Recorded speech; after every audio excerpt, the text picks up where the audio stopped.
ठीक है, तो चलो, एनफोर्सेबिलिटी है ना।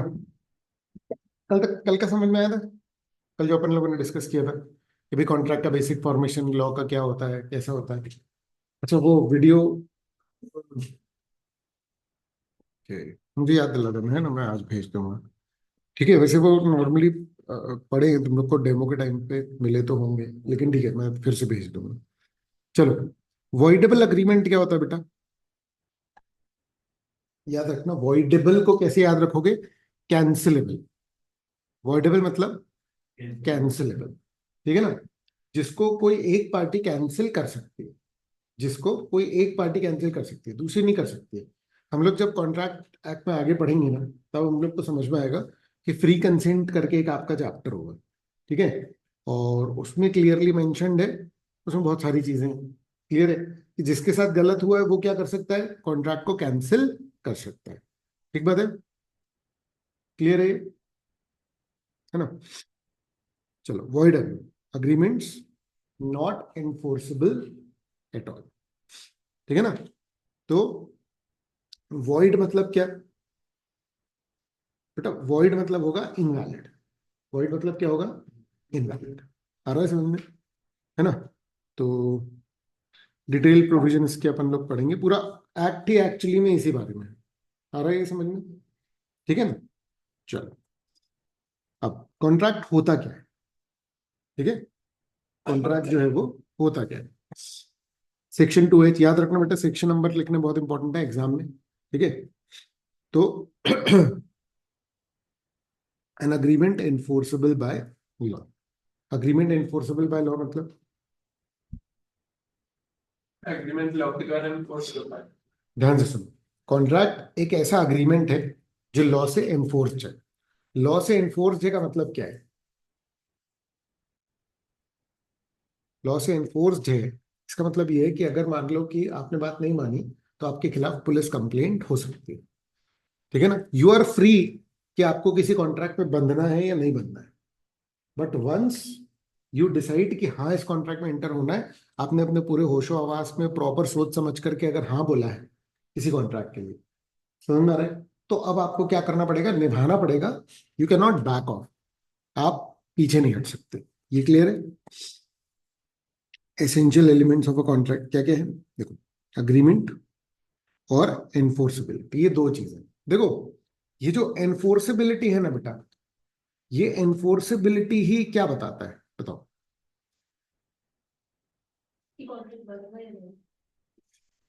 ये एनफोर्सेबिलिटी जो है ना, इसके कारण ही वैलिडिटी। समझो जैसे ट्रैफिक सिग्नल है, और मान लो कि किसी को बोला जाए कि भाई क्या करो, रेड लाइट पर रुक जाना, ग्रीन में निकल जाना, समझ में आ रहा है? और वो बोले कि भाई रेड लाइट पे अगर मैं चला गया तो क्या होगा, समझ में आ रही है बात। तो एनफोर्सेबिलिटी से क्या आता है, कंपल्शन। समझ में आ रहा है कि सारे लोग कब मानेंगे, जब उनके ऊपर पेनल्टी उस तरीके की आएगी। तो कानून एनफोर्सेबिलिटी के लिए रूल बना दिया, समझ में आ रहा है। अब आप निभाओ, निभाओ नहीं तो आपके खिलाफ एक्शन ले लिया जाए। क्लियर है ना, है ना। अच्छा, अग्रीमेंट कैसे बनता है, अग्रीमेंट सिंपली ऑफर और उसके एक्सेप्टेंस से बन जाता है। हम किसी दुकान में गए, हमने बोला कि भैया ये फर्नीचर बेचोगे 1,000 में, दिस इज एन ऑफर, समझ में आ रहा है। उसने बोल दिया हाँ दिस इज एन एक्सेप्टेंस, तो यहां बना अग्रीमेंट। पर सारे अग्रीमेंट कॉन्ट्रैक्ट नहीं होते। अरे समझ में, ये तो एग्जाम का क्वेश्चन है। All agreements are not contracts, all contracts are agreement बेटा,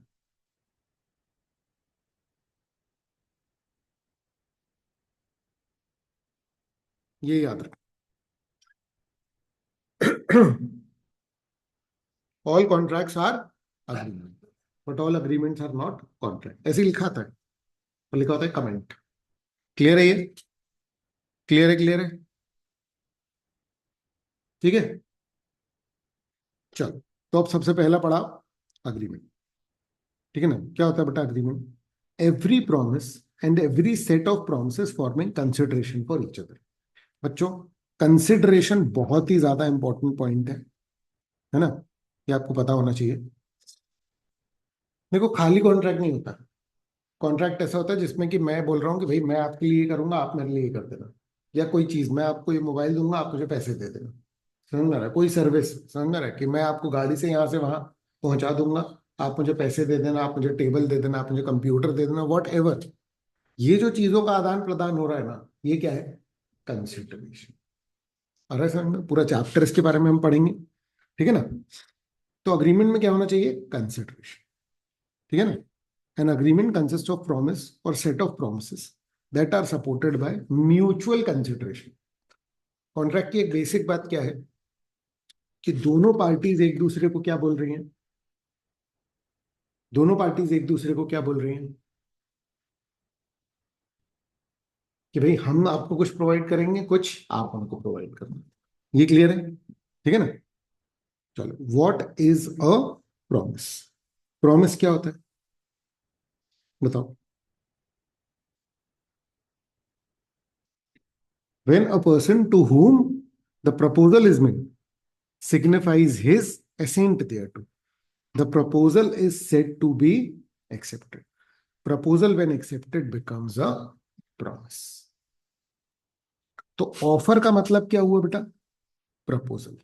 ऑफर का मतलब क्या हुआ? प्रपोजल। ठीक है ना? जब एक प्रपोजल एक्सेप्ट हो जाता है तो वो क्या बन जाता है बेटा? प्रॉमिस। अच्छा, प्रॉमिस वर्ड नॉर्मली ऐसे यूज नहीं किया हुआ है आगे, अरे समझ में? ठीक है ना? बट प्रॉमिस और अग्रीमेंट एक तरीके से एक ही बात होगी कि ऑफर और एक्सेप्टेंस है तो वो क्या है बेटा? ऑफर और एक्सेप्टेंस है तो वो क्या है? प्रॉमिस है। समझ में? उसमें कंसिडरेशन है तो वो क्या है? अग्रीमेंट है। इस तरीके से तो उसको ऐसे बोल सकते हैं अपन, proposal plus acceptance equals to promise. Therefore an agreement is formed when one party makes a proposal and the other party accepts it with mutual consideration. एक पार्टी ने ऑफर किया, दूसरी पार्टी ने एक्सेप्ट किया, इससे क्या बनता है? कॉन्ट्रैक्ट। अपन लोग ना डेली बेसिस पे बहुत सारे कॉन्ट्रैक्ट करते हैं, मैंने बताया था कल भी। तुम पेट्रोल भरवा रहे हो, ये भी क्या है? कॉन्ट्रैक्ट है ना, है ना? खैर ये तो अपन लोगों ने कर ही लिया था डिस्कस। तो इस तरीके से अपन लोग कह सकते कि भाई अग्रीमेंट जो है वो offer plus acceptance plus consideration. Clear है? कंसिडरेशन का मतलब क्या होता है? Something of value exchanged between parties. कुछ वैल्यूएबल चीज हमने एक्सचेंज करी। It can be service, it can be a product, it can be anything. आ रहा है ये समझ में? क्लियर है क्या? ठीक है,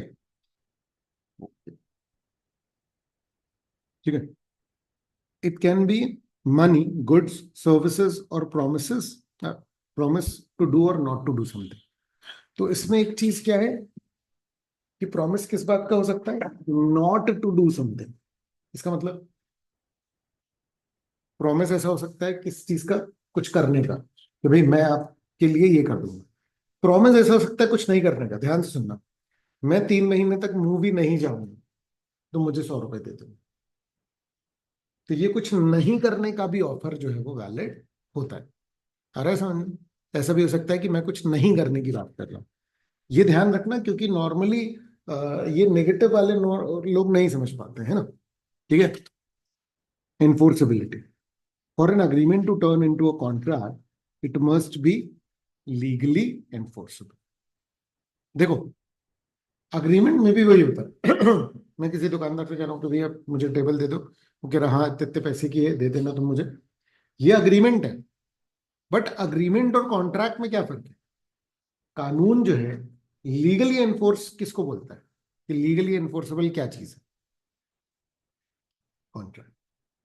लीगली एनफोर्सेबल वो किसको बोलता है बेटा? कॉन्ट्रैक्ट को। ये वाली बात समझ में आ रही है? ठीक है ना? क्यों? क्योंकि कॉन्ट्रैक्ट में वो सारी बातें फ्री कंसेंट से लेकर के सारी चीजें अभी अपन लोग पढ़ेंगे, है ना? लीगल ऑब्लिगेशन अगर क्रिएट हो रही है तो फिर वो क्या है? कॉन्ट्रैक्ट। तो कानून ने ऐसा नहीं बोला कि हर अग्रीमेंट जो है वो एनफोर्सेबल है। उन्होंने कहा कि भाई अगर आप कॉन्ट्रैक्ट कर रहे हो, अगर कोई अग्रीमेंट है वो एनफोर्सेबल है तो वो कॉन्ट्रैक्ट है। और अगर आप कॉन्ट्रैक्ट कर रहे हो तो क्या होगा? Legally enforceable. ठीक है ना? मतलब कि अगर आपने किसी के साथ कॉन्ट्रैक्ट किया, उसने नहीं निभाया, तो आप उसके खिलाफ केस कर सकते। Contract equals to agreement plus enforceability by law, है ना? तो अब putting it all together, a contract is thus an agreement which the law recognizes and enforces. समझ में आ रहा है? कॉन्ट्रैक्ट एक ऐसा अग्रीमेंट है जिसको कि लॉ रिकॉग्नाइज करता है, एनफोर्स करता है, सिंपल बात है। Section 2H requires an agreement to be capable of being enforced by law because it is called before it is called contract। ठीक है, तो सिंपल है। तुम मॉड्यूल से भी इसको एज इट इज जो है वो पढ़ सकते हो, कोई दिक्कत की बात नहीं है। अरे समझ, उसी के पूरे सीक्वेंस में उसी के हिसाब से जो है वो नोट्स बनाए हुए हैं, क्योंकि इंस्टीट्यूट जो है वो अपने मटेरियल को बहुत ज्यादा वैल्यू करता है ना। क्लियर? चलो अब देखो, जैसे ए ने, A agrees with B to sell his car for ₹2 lakh. ठीक है, ऑब्लिगेशन ऑफ ए क्या है कि वो कार दे दे बी को, और बी का राइट क्या है? टू रिसीव द कार, ठीक है ना, on payment of ₹2 lakh. Obligation of B क्या है? टू पे ₹2 लाख, और राइट ऑफ ए क्या है? रिसीव ₹2 लाख। बताओ यहां तक में कोई डाउट आ रहा है क्या? ये सब बात समझ में आ रही है? सिंपल बात है।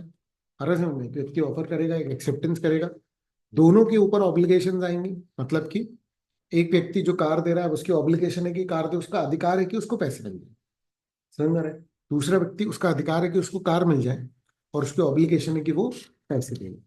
बंद गए दोनों। याद रखो, आपको कार बेचनी है कि नहीं बेचनी है आपकी मर्जी है, आप मत करो अग्री, किसी को भी अग्री मत करो। समझ में आ रहा है? ऐसी सामने वाला भी फ्री है, जिसको बेचना है वो बेचने के लिए फ्री है, जिसको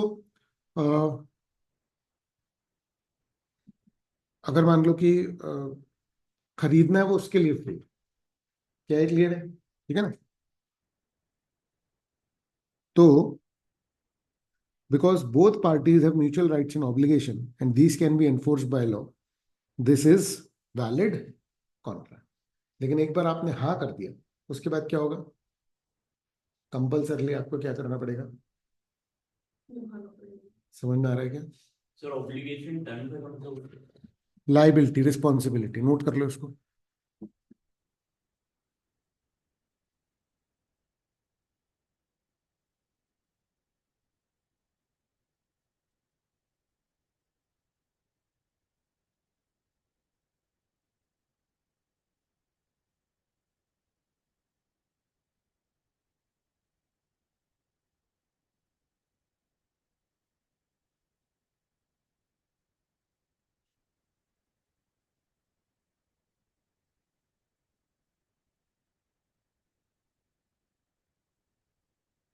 ठीक है,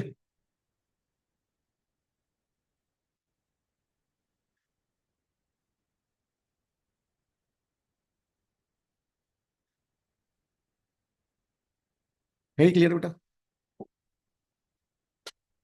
चलो second example. A father promises his son to pay ₹500 pocket allowance every month. Later he refuses to pay।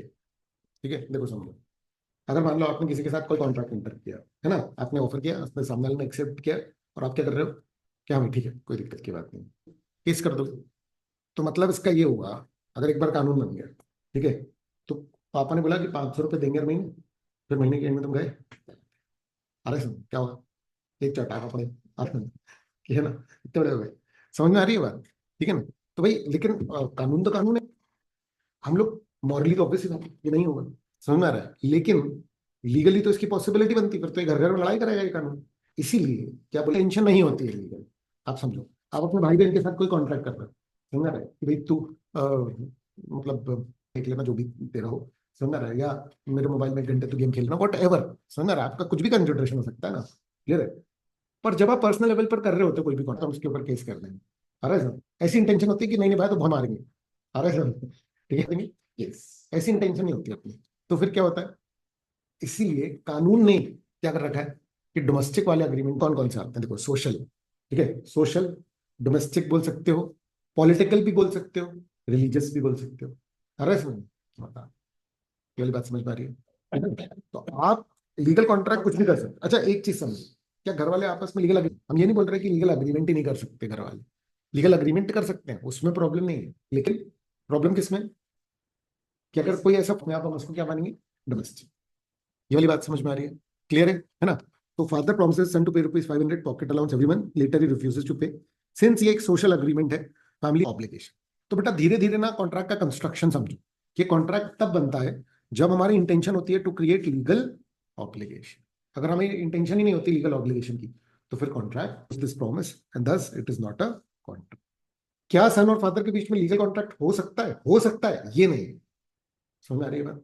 ठीक है। क्या इस तरीके का कोई अग्रीमेंट लीगल हो सकता है? हो सकता है, अगर उसको बनाना चाहे तो। उसमें इंटेंशन रहेगी कि हाँ ये लीगल कॉन्ट्रैक्ट है। लेकिन आप समझो, प्रॉपर्टी वॉपर्टी तो बिकती है ना, समझ में आ रहा है? प्रोडक्ट प्रोडक्ट भी इस तरीके से बिकते हैं बहुत बार, तो ऐसा हो जाता है। ठीक है। और an order of the court of law, such obligation arise by status and not by, ठीक है। एक होती हैं कॉन्ट्रैक्चुअल ऑब्लिगेशंस, एक होती हैं स्टेटस ऑब्लिगेशंस। याद रखो, इंडियन कॉन्ट्रैक्ट एक्ट जो है वो जो ऑब्लिगेशंस की जिम्मेदारी, अब इस बात को समझना, ठीक है। मेरे ऊपर बहुत सारी जिम्मेदारियां हैं, समझ आ रहा है? ठीक है। तुम लोगों के ऊपर बहुत सारी जिम्मेदारी, जिम्मेदारी है मेरे बच्चों की, है ना, मेरे बीवी बच्चों की है, घर वालों की है। समझ आ रहा है? क्योंकि मुझे देख रेख करनी है, ये सारा कुछ है, ये मेरी जिम्मेदारी है। क्यों है मेरी ये जिम्मेदारी? कैसा कुछ है? नहीं, इस ऑब्लिगेशन को बोला जाता है स्टेटस ऑब्लिगेशन। अरे समझ कि मैं, अरे समझ, कॉन्ट्रैक्ट में क्या होता है? कॉन्ट्रैक्ट में मैं किसी व्यक्ति के साथ कॉन्ट्रैक्ट कर रहा हूँ, 2 दिन के लिए किराए से दे दूंगा। अब मुझे, मेरे ऊपर ऑब्लिगेशन गाड़ी किराए से देने को, पर ये ऑब्लिगेशन क्यों है? क्योंकि मैंने किसी व्यक्ति के साथ क्या किया है? कॉन्ट्रैक्ट। आ रहा है समझ? तो मैंने किसी व्यक्ति के साथ ये कॉन्ट्रैक्ट किया है, इसलिए क्या होगा? ये मेरे ऊपर ही वाली ऑब्लिगेशन। क्या क्लियर? ऑब्लिगेशन में अंतर करना समझ गए? आप अगर किसी सिचुएशन में है, किसी पोजीशन में है जिसके कारण आपके ऊपर ऑब्लिगेशन है, तो वो स्टेटस है, उसके कारण आपके ऊपर ऑब्लिगेशन है, तो क्या है? कॉन्ट्रैक्चुअल। इस कानून में हम लोग क्या पढ़ने वाले हैं? Contractual obligation. क्लियर है? ठीक है ना? Hence they are outside the scope of Indian contract act, तो ये हम लोग इसमें नहीं पढ़ेंगे ऑब्वियसली, है ना। अग्रीमेंट, एवरी प्रॉमिस और सेट ऑफ प्रोमिसेस, जो डेफिनेशन है उस तरीके की है, समझ लो, है ना, कि एवरी प्रॉमिस और सेट ऑफ प्रोमिसेस, है ना। लेकिन कॉन्ट्रैक्ट जो है वो थोड़ा सा ज्यादा होता है, एनफोर्सेबिलिटी जिसमें है, किसको डिफाइन किया हुआ है? कॉन्ट्रैक्ट, कि भैया देखो, अगर आपने कॉन्ट्रैक्ट किया है तो आप नहीं तोड़ सकते हैं। अरे समझ, अग्रीमेंट है, कॉन्ट्रैक्ट बन, फिर जब उसमें एनफोर्सेबिलिटी होती है, एनफोर्सेबिलिटी कब आएगी? जब आपकी इंटेंशन होगी to enter into a legal contract. घर में आप किसी से कोई बात कर रहे हो, दोस्तों के साथ नॉर्मली आप कुछ भी तय कर लो, वो कॉन्ट्रैक्ट एक्ट की डेफिनेशन में नहीं आता। देखो, कानून का जो पावर है ना, वो इतना ज्यादा है कि अगर ये बात मिल सकती है, और इन दैट केस छोटी छोटी सी बातों पर भी हो सकता है कि क्या हो जाता है फिर कल को केस। इसीलिए इसको डिलिबरेटली क्या करना पड़ेगा? हटाना पड़ेगा, ठीक है। समझ में आ रहा है? तो वो कहीं कहीं पर भी एप्लीकेबल होगा। और इसीलिए हम लोग बोलते हैं कि भाई आपको कानून की भाषा जो है वो थोड़ी सी समझ में, हम लोग हिंदी इंग्लिश में ही कर रहे हैं, अरे समझ, लेकिन उसका जो एप्लीकेशन है, समझ रहे हो, वो बिल्कुल वर्ड्स व्यक्ति अपने अपने हिसाब से नहीं निकाल सकते हैं। आप समझो, मान लो आप मैनेजमेंट पढ़ रहे हो, मान लो आप इकोनॉमिक्स पढ़ रहे हो, इसमें आप ओपन टू इंटरप्रिटेशन होता है होता है, कि आपका अपना ओपिनियन कि आप कैसे कर रहे हो, जो लिखा है वही मानना पड़ेगा। हम इंटरप्रिटेशन पे इसलिए नहीं छोड़ सकते हैं कि अदरवाइज फिर क्या होगा कि फिर सबके अपने अपने रूल्स हो जाएंगे, और सबके अपने अपने रूल्स हो गए तो बेटा बहुत केओस हो जाएगा। क्या है क्लियर? ठीक है, चलिए। स्कोप टाइप की चीजों को कवर कर लेता है, लेकिन कॉन्ट्रैक्ट जो है वो क्या है? वो सिर्फ एनफोर्सेबल वाले को भी अग्रीमेंट बोल रहा है, लेकिन हम उसको कॉन्ट्रैक्ट नहीं बोल रहे। तो अग्रीमेंट बहुत सारे हो सकते हैं, कॉन्ट्रैक्ट वही, उन्हीं को कॉन्ट्रैक्ट कहा जाएगा। कॉन्ट्रैक्ट बनने की एलिजिबिलिटी है ना। ठीक, चलो, फिर क्या? May not create legal obligation, मतलब अग्रीमेंट से होता है कि क्या ना क्रिएट हो बेटा? Legal obligation. अग्रीमेंट से क्या पॉसिबिलिटी है? हो सकता है कि लीगल ऑब्लिगेशन क्रिएट ना हो। बोलो बोलो, ये क्लियर है? आ रहा है समझ? ठीक है ना। narrower term, only those agreements which can be, contract always creates an a legal obligation. A contract always grants enforceable nature. All agreements are not contract. Contract में क्या है? All contracts are agreements. फटाफट से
यहाँ तक का पूरा read कर लो एक बार, पूरा ऊपर से। कोई डाउट हो तो बताओ।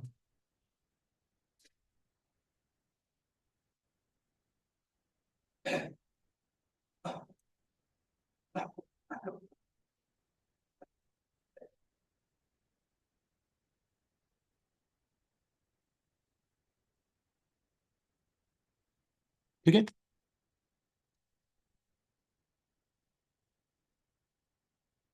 है ना? चलो, ठीक है। तो कॉन्ट्रैक्ट क्या होता है? अग्रीमेंट प्लस एनफोर्सेबिलिटी से क्या बन जाता है? कॉन्ट्रैक्ट। सोशल या डोमेस्टिक अग्रीमेंट जो है एनफोर्सेबल नहीं होते हैं, इसलिए उन्हें कॉन्ट्रैक्ट की कैटेगरी में नहीं रखा जाता है। स्टेटस ऑब्लिगेशंस या कोर्ट ने बोल दिया आपको ये करना है, वो सारी आपकी स्टेटस ऑब्लिगेशन होती है, ये कॉन्ट्रैक्ट एक्ट से गवर्न नहीं होते। राइट्स एंड ड्यूटीज, एक बार अग्रीमेंट कॉन्ट्रैक्ट बन गया, प्रॉमिस्ड एक्ट और payment and obligations to perform. ठीक है, क्लियर है? हर पार्टी के पास राइट्स होते हैं, हर पार्टी के पास ऑब्लिगेशन होते हैं। कोई भी डाउट हो तो बताना। अब एसेंशियल्स ऑफ अ वैलिड, हम लोग जो नॉर्मल थ्योरी पढ़ते हैं ना उससे अलग है कानून वाली थ्योरी। ठीक है, सुनो तो ध्यान। एक कॉन्ट्रैक्ट में क्या क्या चीजें होती है वही हमको इसमें पढ़ना होता है। एक्सेप्टेंस कैसे कैसे दी जा सकती है, क्लियर है? ये सारी बातें यहाँ पर हैं। कुछ बातें कानून में, कुछ बातें थोड़ी इम्प्लिसिट, कुछ बातें लिखी हुई हैं। एक चीज समझना, कोई भी कानून होगा ना तो मैक्सिमम चीजें उसमें क्या करनी पड़ेंगी? लिखी होनी पड़ेगी। इसके लिए क्या जरूरी है? Essentials of a valid contract. A valid contract बनने के लिए क्या क्या इंपॉर्टेंट? तो इंपॉर्टेंट है अग्रीमेंट। ऑफर प्लस एक्सेप्टेंस से क्या बन जाता है बेटा? हाँ, तो अग्रीमेंट हम लोग ने पढ़ लिया। ठीक है, चलो उसके बाद फिर क्या बेटा? Pre consent. लोग अपनी मर्जी से कॉन्ट्रैक्ट बनाएंगे, किसी से किसी के ऊपर भी थोपा नहीं जा सकता। ये सब अपने को अभी डिटेल में है नीचे, क्लियर है? चिंता मत करना। कॉम्पिटेंसीज ऑफ पार्टीज एबल होने चाहिए, मतलब माइनर यानी 18 साल से कम के लोगों को कॉन्ट्रैक्ट करने के लिए हमने मना किया हुआ है, ये उनको प्रोटेक्ट करने के लिए। कोई भी व्यक्ति जिसकी सोचने समझ की मेंटली डिस्टर्ब है तो वो, उसको हमने क्या बोला है कि आप कॉन्ट्रैक्ट नहीं कर सकते, क्योंकि इन लोगों को क्या किया जा सकता है बेटा? कोई बेवकूफ बना सकता है। कंसिडरेशन लॉफुल होना चाहिए, मतलब क्या है? कंसिडरेशन आपका लॉफुल होना चाहिए, मतलब क्या बेटा? कोई काम कर रहा हूँ लीगल लीगल काम। आप अगर, मैं अगर किसी को टेबल दे रहा हूँ तो वो वैलिड है, समझ मैं किसी को कार दे रहा हूँ वो कर सकते हो। कॉन्ट्रैक्ट जो है वो लीगल चीजों का ही होगा। ये कैसे पता चलता है क्या चीज लीगल है क्या चीज नहीं है? तो हमारे देश में 1000 से ज्यादा एक्ट लीगल है, कौन कौन सी चीजें इलीगल। समझ में रहा है? लीगल को पर्टिकुलरली डिफाइन नहीं करते हैं, समझ में रहा है? इलीगल को डिफाइन करना जरूरी होता है। बाकी सारे एक्ट ऑटोमेटिकली क्या हो जाते हैं, चीजों का आप आदान प्रदान कर रहे हैं वो लीगली वैलिड होना जरूरी है। फिर क्या बोल रहे हैं? ऑब्जेक्ट आपका लॉफुल होना चाहिए। ऑब्जेक्ट जो है वो है क्या? जो आप अचीव करना चाह रहे हो वो क्या है? लीगल। पर आप जो करना चाह रहे हो वो इलीगल है। जैसे आप मान लो कि किसी के साथ कॉन्ट्रैक्ट कर रहे हो, किसी और का बिजनेस, डायरेक्टली किसी से ये नहीं बोल रहे हो कि उसका बिजनेस खराब कर दो। पर मान लो कि सीजन का टाइम और मैं बोलूँ किसी का पर्टिकुलर केस का रॉ मटेरियल नहीं, ये सारी चीजें पढ़ने वाले अपन लोग कॉन्ट्रैक्ट में। और not expressly declare to be, तुमने कहा कि यार अपन लोग ये तो बोल दे रहे हैं कि कोई व्यक्ति अगर कोई भी कॉन्ट्रैक्ट करेगा तो फिर वो वैलिड होगा, कोई भी लोग ऑफर या एक्सेप्टेंस कर लेंगे। पर ऐसे तो लोग कुछ भी कर सकते हैं ना। 50,000 रुपये ले लेना और जीवन भर शादी मत करना, तुमने हाँ बोल दी। फिर अगर किसी बोल रहे कि भैया 10 लाख रुपए ले लेना लेकिन तुम जीवन भर मेरे गुलाम रहोगे, आप पॉइंट समझो, ठीक है ना? क्वेश्चन आ गई। पर कुछ लीगल ऑब्लिगेशन तो ह्यूमन राइट से भी ऊपर कि हमको ह्यूमन वैल्यूज को तो ध्यान में रखना है ना। तो फिर कानून ने बोला कि अरे यार अब ये नहीं बनने देंगे हम कॉन्ट्रैक्ट। अगर इनको भी बनने दे दिया तो क्या होगा? अगर ऐसे हर चीज को हमने कॉन्ट्रैक्ट बनने दे दिया तो बेटा सोसाइटी में क्योस मच जाएगा। हम समझ रहा है? तो हमने बोला कि देखो, किसी को शादी से रोकने वाले कॉन्ट्रैक्ट ये नहीं हो पाएंगे। समझ रहा है कि आप किसी के साथ पॉसिबल, ठीक है ना? ये कभी कॉन्ट्रैक्ट नहीं बनेगा। हमने कहा किसी को ऐसे आप बोल रहे हो कि भाई तुम हमारे साथ अग्रीमेंट कर लो, कुछ भी पैसे वैसे दे रहे हो कि भैया ये वाला बिजनेस, तो फिर क्या होगा? वो इनवैलिड होगा। तो हमने बोला यार किसी को गुडविल बेचेंगे तो उसके एक्सेप्शन हैं, है ना? सिचुएशंस को कवर किया हुआ है। समझ में आ रहा है? और सारी लॉजिकल है और बिल्कुल ही गलत है, क्योंकि कानून ने बहुत सोच समझ करके हर चीज जो है वो बनाई। समझ में आ रहा है? ठीक है ना? समझ में आ रहा है? वो वैलिड नहीं है, क्लियर है? ठीक है ना? किसी पैरिड कपल को तो बोल रहे हो कि डिवोर्स दे दो, पैसे ले लो, लेकिन तुम डिवोर्स दे दो। ये जो मॉरली बहुत सारी गलतियां ना कानून में डाल दी, और उन्होंने बोला कि ये एक्सप्रेसली वॉइड डिक्लेयर कर दे रहे हैं। इन सारे अग्रीमेंट्स को हम एक्सप्रेस किया भी तो ये कभी कॉन्ट्रैक्ट नहीं बनेगा, और कभी कॉन्ट्रैक्ट नहीं बनेगा तो क्या होगा? तुम एनफोर्स नहीं कर सकते। एनफोर्स नहीं कर सकते मतलब मानी मैंने किसी, समझ रहा है? और फिर उसने कर ली शादी, तो मैं पुलिस के पास गया कि देखो इसने कॉन्ट्रैक्ट तोड़ा, पुलिस वाले बोलेंगे ये बनता ही नहीं है कॉन्ट्रैक्ट। अरे ऐसे नहीं। तो फिर आपके कोई लीगल प्रोटेक्शन कि वो मुझे टेबल ना दे, समझ में आ रहा है? मैं इसकी कंप्लेंट करने जाऊंगी, वैलिड होगी? हाँ बिल्कुल वैलिड होगी। वो बोलेगा अरे टेबल तो नहीं, तो नहीं, शादी वाले या बिजनेस से रोकने वाले ऐसे बहुत सारे जो इंक्लूड किए गए हैं। क्या ये बात समझ में आ रही है? ठीक है, चैप्टर्स में फुल डिटेल में कवर्ड, इसलिए चिंता मत करना, क्लियर है? ठीक है ना? चलो, तो सर्टेन अदर एसेंशियल्स है ना, इनको आपको निभाना पड़ता है। और वैलिड कॉन्ट्रैक्ट इनको निभाना पड़ेगा आपको। कम से कम 2 लोग होने चाहिए। कोई भी एक व्यक्ति खुद essentials of a valid contract, तो उसमें इस तरीके से लिखा आ सकता है क्वेश्चन जो है वो एग्जाम का, कि भाई as per Indian contract act के हिसाब से ये 6 पॉइंट्स हैं जो किसी ना किसी सेक्शन में कवर्ड है, और बाकी बाय डिफॉल्ट। अरे भाई 2 पार्टीज तो होनी चाहिए ना, one two create legal relationship. नहीं तो क्या होगा? नहीं तो इन्फोर्सिबिलिटी नहीं आएगी, वो बनेगा ही नहीं कॉन्ट्रैक्ट। फिर अच्छा, ये जो है ना तीसरा, फुलफिलमेंट। कॉन्ट्रैक्ट एक लीगैलिटी प्रोवाइड करता है। कोई भी व्यक्ति अगर मान लो कॉन्ट्रैक्ट में एंटर कर रहा है तो उसको लीगल वैलिडिटी कौन प्रोवाइड कर रहा है कि हाँ भाई कर लो, कॉन्ट्रैक्ट कर लिया ना, हाँ दोनों पार्टीज निभाएंगी, ऑब्लिगेशन क्रिएट हो गई। और मुद्दे तो कुछ भी हो सकते हैं, तुम समझो, मैं बिल्डिंग बेच रहा है, कोई अपना कंप्यूटर बेच रहा है, तो अब समझो कोई कंप्यूटर बेच रहा है, जमीन बेच रहा है, अलग अलग मैटर, क्योंकि जमीन का जो मामला ट्रांसफर ऑफ प्रॉपर्टी है। अब जब किसी चीज के लिए अलग से कानून बना, तो उस अलग वाले कानून ने भी कुछ बताया कि देखो उसका ध्यान रखना, इसका ध्यान लेंगे ना, भाई कॉन्ट्रैक्ट तक बोल रहा है कि वैलिड है, हम अपनी जमीन बेच रहे हैं भाई, समझ रहे, बोल के बात हो गई तो फिर वो वैलिड है। तो इसीलिए कुछ चीजें सेंसिटिव, तो हमने बोला कि भैया देखो, अगर अगर किसी भी कॉन्ट्रैक्ट को करने के लिए ऐसे मुद्दे पर कॉन्ट्रैक्ट हो रहा है जिस पर क्या बोला हुआ है कि कुछ और लीगल फॉर्मेलिटीज निभानी पड़ेगी, जैसे आमतौर पर एक कॉन्ट्रैक्ट ना ओरली बन जाता है, मान लो कि मैं तुमसे जेन्युइनली ये पूछ गया, बोल रहा हूँ कि हाँ, तो ये बोला ना, लेकिन ये बन गया कॉन्ट्रैक्ट, ये लीगली वैलिड कॉन्ट्रैक्ट बन जाएगा।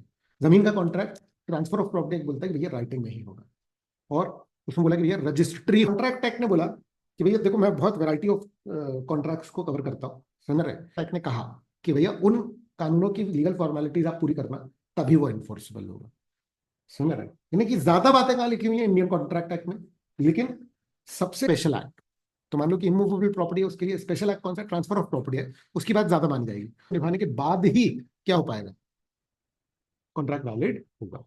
क्या क्लियर है, समझ में आ रही है ये बात, है ना, चलिए, है ना। अच्छा, अब कॉन्ट्रैक्ट का मीनिंग सर्टेन होना जरूरी है। सोचो तुम्हारे पास 2 कार हैं, और मैं बोल रहा हूँ कि तुम्हारी एक कार मुझे बेच दो, सेकंड कार थी, मेरे दिमाग में फर्स्ट कार थी, जब मैं खरीदने गया तो मेरे दिमाग में फर्स्ट कार थी, तुम जब बेच रहे थे तुम्हारे दिमाग में सेकंड कार थी, कॉन्ट्रैक्ट क्यों, क्योंकि भैया same thing in same sense नहीं था ना। अगर मैं फर्स्ट कार सोच रहा हूँ, तुम सेकंड कार सोच रहे हो, तो हम लोग अलग अलग चीजों का कॉन्ट्रैक्ट कैसे कर सकते हैं, अरे इसमें जो भी तुम बोल रहे हो वो मुझे पता होना चाहिए, जो भी मैं बोल रहा हूँ तुम्हें पता होना चाहिए, किस चीज की बात चल रही है। दुकान में जाऊँ, मैं बोलूँ कि भैया थोड़े से पेन दे दो, अब थोड़े से पेन दे दो का क्या क्या मतलब होता है, अरे समझ, मेरे लिए थोड़ा अगर 4 है और उसके लिए थोड़ा अगर 8 है, समझ रहे, मैं गया दुकान में, मैंने बोला कि भैया थोड़े से चावल दे दें, अब मेरे दिमाग में है मेरे को 2 किलो चावल लेना है, और उसके दिमाग में कि थोड़ा मतलब 4 किलो, नहीं बनेगा जब तक कि मीनिंग क्या ना हो, सर्टेन ना हो। हम लोग ये पढ़ रहे हैं कि क्या क्या चीजें जरूरी हैं एक कॉन्ट्रैक्ट के वैलिड होने के लिए, क्लियर है क्या ये, आ रहा है समझ, ठीक है। इम्पॉसिबल चीजों का कॉन्ट्रैक्ट वैलिड नहीं होगा, इम्पॉसिबल चीजों का कॉन्ट्रैक्ट वैलिड नहीं होगा, आ रहा है समझ। आप जो भी कॉन्ट्रैक्ट कर रहे हैं उसका क्या होना जरूरी है बेटा, क्या होना जरूरी है, पॉसिबल। अगर पॉसिबल चीजों को क्लिक करके दिखाओ तो मैं तुम्हें 1 करोड़ रुपए दूंगा, ये अग्रीमेंट ही वैलिड है, क्योंकि 1 मिनट में 100 पेज लिख लो, पॉइंट समझ में आ रहा है, प्रिंट भी नहीं होता इतनी तेज, ये क्लियर है, समझ में आ रहा है, ठीक है ना। चलो फॉर्मली रीड कर लेते हैं, section 10, all agreements are contracts अगर प्री कंसेंट से बने, कंसिडरेशन लॉफुल है, मकसद जो है वो लॉफुल है, and are not expressly declared by law to be void. तो तुमको ऊपर की सारी बातें एक सेंटेंस में कवर कर ली, और ऐसा ही होता है कानून नॉर्म, क्लियर बेटा। Let's break down the legal से अलॉन्ग विद कंसिडरेशन, ठीक है ना। Free consent, consent must be free from coercion, बेटा कोर्शन का मतलब होता है जब वो कैंसिलेबल होता है, अंडर इन्फ्लुएंस, मेंटली प्रेशराइज करना, फ्रॉड, जानबूझ के झूठ बोलना, मिसरिप्रेजेंटेशन, दो अभी अपन लोग उसकी डिटेल नहीं कर रहे हैं, मिस्टेक, धोखे से गलत समझ लेना, ठीक है। इन सब चीजों से कॉन्ट्रैक्ट जो है वो प्रॉब्लमैटिक हो जाता है, समझ में आ रहा है। जो लोग कॉन्ट्रैक्ट कर रहे हैं वो कॉम्पिटेंट, कॉम्पिटेंट वर्ड का मतलब होता है एबल। कानून एबल किसको मानता है, इसका मतलब एक नॉर्मल व्यक्ति भी, अगर मान लो वो ड्रंक है और वो अभी सोच समझ नहीं सकता, तो उसके समझ, क्योंकि कानून बोलता है कि भैया कोई व्यक्ति केपेबल हो, पूरा कॉम्पिटेंट हो, एबल हो, समझ में आ रहा है, तभी वो कॉन्ट्रैक्ट जो है वो कर पाएगा, ठीक है ना। छोट बोला कि नहीं, क्या करोगे आप, जब बड़े हो जाओगे तब कॉन्ट्रैक्ट करोगे, आ रहा है समझ, क्लियर है। Parties must be age of majority, sound mind, यानी कि आप, and not disqualified by law from contract, मतलब कानून के द्वारा आप डिस्क्वालिफाइड नहीं हो। बहुत सारे ऐसे लोग हैं जिनको कानून के द्वारा ही क्या है, डिस्क्वालीफाई किया हुआ है, किस चीज के लिए, कॉन्ट्रैक्ट। चीज जो है वो आप एक्सचेंज कर रहे हो, कोई प्रोडक्ट, कोई सर्विस, जो भी है, पैसे, ठीक है, वो वैल्यूएबल होना चाहिए, नॉट फॉरबिडन बाय लॉ। तो बहुत सारी लीगल चीजें जो किसी ना किसी कानून ने मना कर रखी है वो नहीं होना चाहिए, नॉट, ऐसी बहुत सारी चीजें जो सोसाइटी के पॉइंट ऑफ व्यू से गलत होती है वो नहीं होना चाहिए, ऐसा कोई कॉन्ट्रैक्ट नहीं होना चाहिए जो मॉरली गलत हो, कह सकते हैं कि जनहित के खिलाफ जो है वो नहीं होना चाहिए, क्लियर है ना। ऑब्जेक्ट आपका क्या होगा बेटा, लॉफुल होना चाहिए, the purpose of the contract must be legal, not fraudulent, immoral और against public, agreements are void under the contract. Example, agreement in restraint of marriage or trade, agreements by way of wager, कुछ शर्त वाले, Vaser वाले जो contract होते हैं, ठीक है ना, वो वाले अग्रीमेंट भी हम लोग क्या मानेंगे, void, क्लियर है। पूरा जो एक्ट है ना इसके बारे में, फर्स्ट 2-3, फिर बनने के बाद कॉन्ट्रैक्ट निभाने के बारे में। एक कॉन्ट्रैक्ट में ना 4 तरीके की बातें होती है बेटा, कौन सी 4 तरीके की, 4 स्टेप्स होते हैं। सबसे पहले होता है बेटा ऑफर, फिर होता है इन्फोर्सेबिलिटी है तो बन जाता है कॉन्ट्रैक्ट। लेकिन कॉन्ट्रैक्ट बनने तक बात सीमित नहीं होती, है ना समझ में? इसके बाद क्या मतलब, भाई जो आपने तय किया है वो निभाओ ना, और परफॉर्मेंस बाय ऑब्लिगेशंस को निभाएंगे, और ऐसे करके कॉन्ट्रैक्ट पूरा जो है वो खत्म होता है। अरे समझ, ठीक है ना? मतलब यहाँ तक जो है इसको ऑफिशियली मैं टाइप बता देता हूँ आपको। जब याद रखना बेटा, ये लीगल टर्म्स आपको याद रखने पड़ेंगे, समझ रहे? एग्जीक्यूटिव निभा दिया गया तो उसको क्या बोलेंगे बेटा? Executed contract. कि अब इसका परफॉर्मेंस भी जो है वो ओवर हो चुका, अभी आएगा, क्लियर है? ठीक है ना? चलो फिर क्या बेटा, एसेंशियल्स है ना, रिक्वायरमेंट्स है, ठीक है? कुछ एक्स्ट्रा भी है। कम से कम दो पार्टीज होनी चाहिए, बहुत ऑब्वियस है। कम से कम दो अलग अलग पार्टीज होंगी तब जाकर के कॉन्ट्रैक्ट वैलिड होगा। A person can not contract with contract of sale, there must be two parties, seller and buyer. समझ आ रहा है? ठीक है ना? तो अच्छा, ये केस लॉ का क्या मतलब है जानते हैं आप? ये जो नाम है साइटेशन, ठीक है, ये सब एक्चुअल केसेस हैं जो किसी ना किसी कोर्ट में है, और there are publishers detail note करते जाते हैं, अगर सुन, और उसको साल भर के एंड में पूरी बुक बना करके बाइंड करके पब्लिश करते हैं। हम लोग कर चुके हैं ना इस बात पर डिस्कशन, जज के ऑफिस में आप नोटिस करना, पीछे बुक्स लिखे रखे रहते हैं जिनमें ईयर लिखे रहते हैं और वॉल्यूम लिखे रहते हैं, बस नोटिस किया है आपने? कभी किसी मूवी में या बुक में इस तरीके से देखा होगा, पिक्चर में, ठीक है? लाइब्रेरीज जो है वो सेल होती है, समझ रहे हैं कि भैया पिछले 50 साल के जितने केस लॉज हुए हैं, आप कहीं किसी केस में इन्वॉल्व हो, तो आपके पास जो क्लाइंट आया है वो कैसे कैसे जीत सकता है, तो आपको पुराने सारे केसेस रेफर करने पड़ेंगे। तो हर साल में जितने भी केसेस हुए उसको बुक बना करके बाइंड कर देते हैं। तो अगर आप वैल्यू, अगर आप रिकॉल कर सकते हो कि यार ये केस हुआ था, इसमें ये वाली पार्टी ने ये दलील दी थी और जीत गई थी, अगर आपने वो, क्लियर है? चलिए, division of partnership assets among partners or dissolution was not a sale as partner and a seller to each other, obviously। यहाँ पर क्या हुआ? डिसोल्यूशन हुआ, है ना? और डिसोल्यूशन में बटा तो वो भाई उन्हीं का था ना, क्योंकि फर्म एक अलग पर्सन तो है नहीं, ये जानते हैं। कंपनी एक अलग पर्सन है, पार्टनर्स को बटा तो उससे सेल नहीं माना गया। क्या क्लियर बेटा? है ना? तो वो बायर सेलर नहीं माने गए एक दूसरे को। जब भी दो लोग कॉन्ट्रैक्ट कर रहे हैं ना बेटा, तो इंपॉर्टेंट क्या है कि वो क्या होना चाहिए? क्या इंपॉर्टेंट है?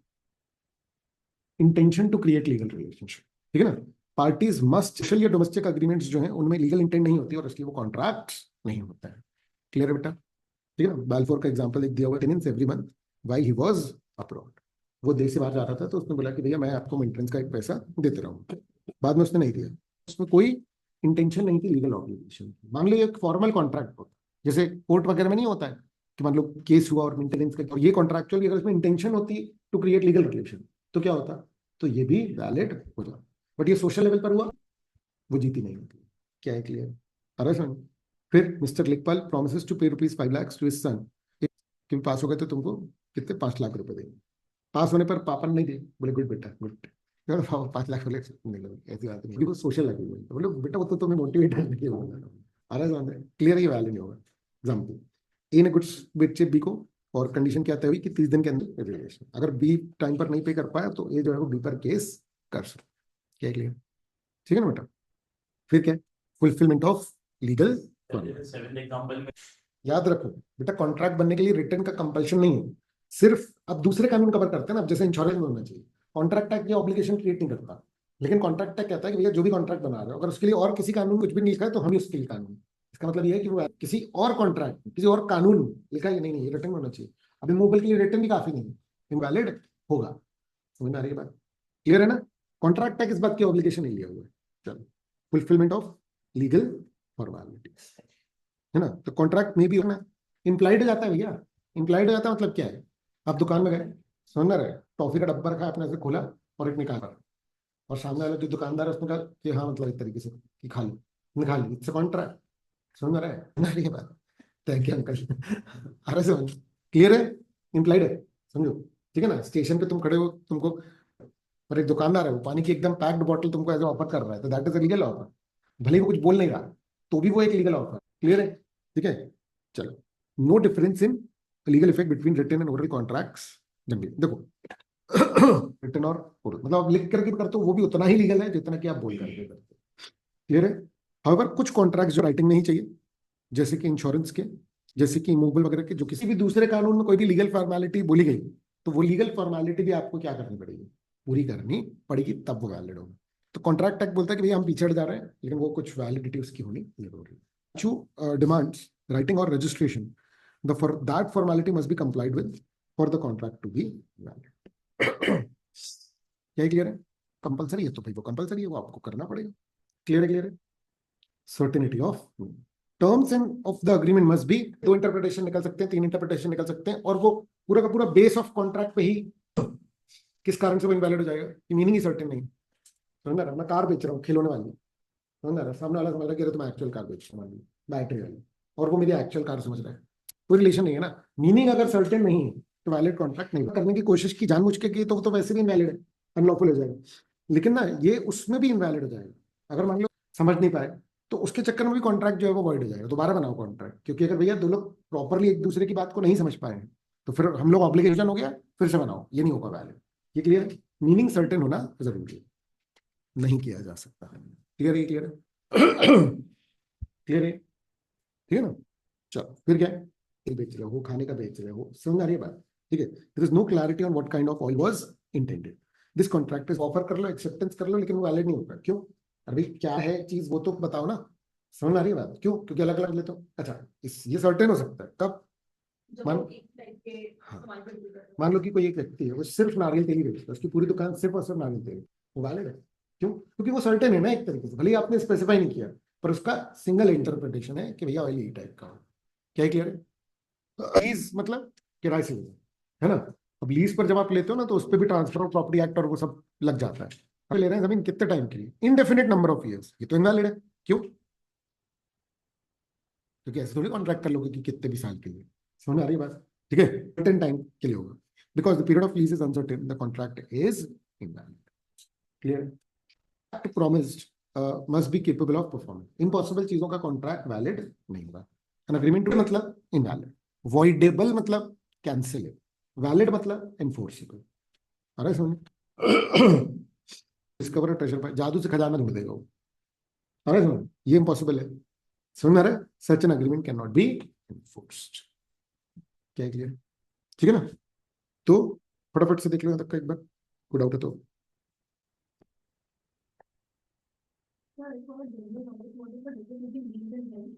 लीज वर्ड कवर किया हुआ है आमतौर पर, जैसे इमूवेबल प्रॉपर्टी हैवी चीजों के लिए अपन लोग लीज वर्ड यूज करते हैं। अरे सुन, ठीक है, रेंट जो है वो उसका रेम्यूनरेशन हो गया एक तरीके से। ठीक है,